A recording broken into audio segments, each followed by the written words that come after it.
gobolka Daadmareer isuduwaha wasaaradda deegaanka iyo isbeddelka cimilada ee gobolka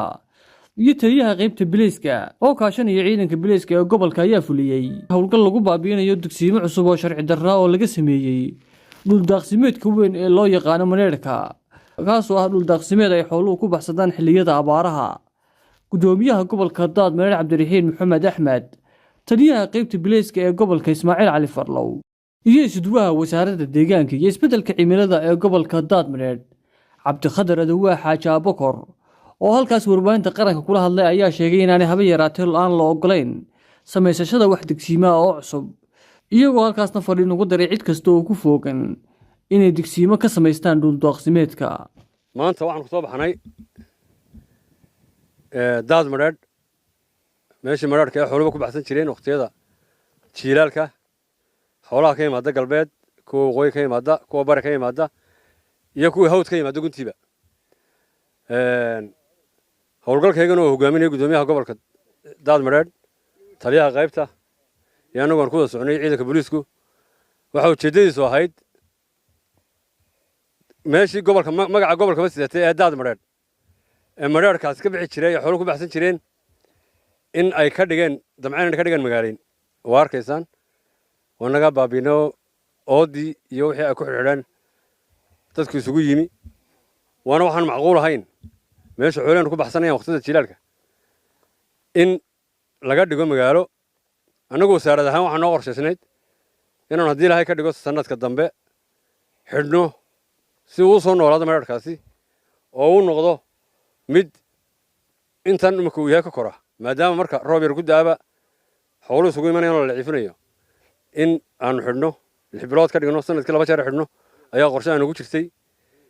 iyaguna waxay bilaabeen inay ballina ka qodaan meheradana ka furaan dadka jooga waa aragtaan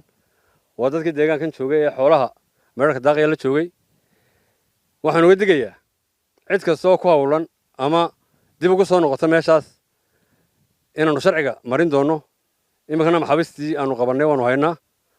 waananu geynaynaa gobolka haddii Ilaahay ka dhigo annagu waxaan nahay haddaan nahay amnigii waxaanu xoojinaynaa ama taageeraynaa in amarkaa barasaabka iyo wasaaradda deegaanka ay bixiyeen sideedaanu u qaadanno kula shaqayno cid kastoo ku hawlan inay deegaameyn cusub samayso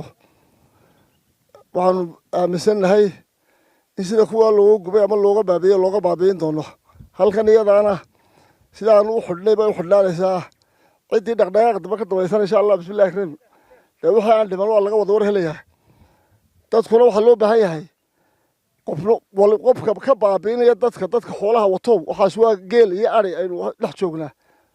maanta halkan marka la abaareeyo ama la magaaleeyo dee berri ka maalin dee neefku meel istaago ma jirto waxaanu halkan ugu nimid howlgal meeshan oo ah Daadmareer meesha gobolka lagu magac daray oo ah dhul daaqsimeeda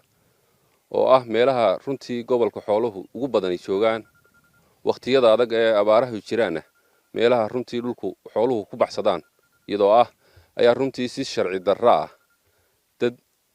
ay u magaaleeyeen ay ballina uga qodeen taasa runtii maanta aan ahayd ujeedadeedu aan ku soo baxnay inaan meesha aanu ka baabiino dhulkuna sidoo ahaa lagu soo celiyo magaalada iyo balligana laga baabiin doono runtii iyadoo sharci darro ay tahay labada meelood midna aan sharciga loo soo marin runtii waxaan u sheegayaa dadka shacabka ee reer Daadmareer waa deegaan dhul tuulo in nagu filan waynu sameyn oo runtii gobolkeenu dhowr iyo 80 tuulo maraya tuulo 10 kilomitir u jirta dhulkuna sidaa uu ku qarrimayaa waxa runtii gobolkan laf dhabar u ah xoolaha nool haddii aan loo ilaalin runtii deegaanka iyo dhulka loo ilaalin runtii xoolaheena iyo dhaqaalaheena hoos buu dhacayaa oo dhaqaale burbur baa inagu imanaya runtii waa inaynu ilaashanaa deegaankeena bulshoy aynu noqonnaa ka dawlad ahaan iyo ka shacab ahaanna aynu taa runtii meel uga soo wada jeedno aynu wada ilaashano deegaanka inaga runtii manaafacaadkeeda iyo xoolaheena ay noo daaqaya haddii aynu boobno oo aynu qof walba majarafad la cararo oo meel qodo runtii dhulku wuu ku fasahaadayaa deegaankuna wuu naga lumayaa halkan waa wada garanaysaan waa Daadmareer waa bartii xoolaha ugu badan ee gobolka Daadmareer ay iman jireen xilliyada adag abaaraha ee daaqsimaadka ahayd marka runtii maanta ujeedada aan halkaan ugu nimi aan u soo baxnay waxay ahayd inaanu baabino dadka dhulka qarribaya ee xumeynayana runtii gacan adag oo dawladnimo ah ayaan ku qaban doonaa dhulkana waxa ka mas'uula oo ka waajibaadka koowaad ka saaran yahay waa dawladda annagana ka mas'uula dhulkana lama qarribi karo runtii iminkana dadkii halkan aan ku qabanay sharciga runtii la horgeyn doonaa assalaamu calaykum waraxmatullahi wabarakaatu sayid maxamed cumar sayid darwiish warbaahinta qaranka jamhuuriyadda somalilan magaalada Oodweyne.